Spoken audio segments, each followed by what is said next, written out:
News Berekete on top the beat. All Progressive Congress wey be APC don hold their governorship primary for Edo State and na Pastor Sageze Yamo na im win am. Gadomu don write to Independent National Electoral Commission say Edo State All Progressive Congress wey be APC say their primary say no approve am at all.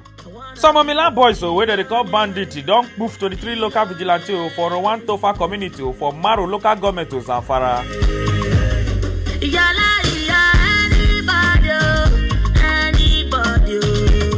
17 club owners don come out to come vote to say they won May 2019/2020 Nigeria Professional Football League make it end. The World Health Organization wey be WHO don record the highest coronavirus cases in one day. The former South African president wey be FW de Klerk don comot body for the racist talk wey be saying suppose yarn.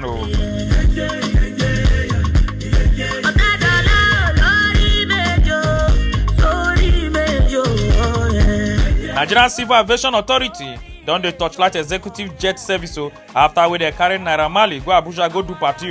NCDC don come out to come yarn say na 436 new cases of COVID-19 for inside obodo Nigeria.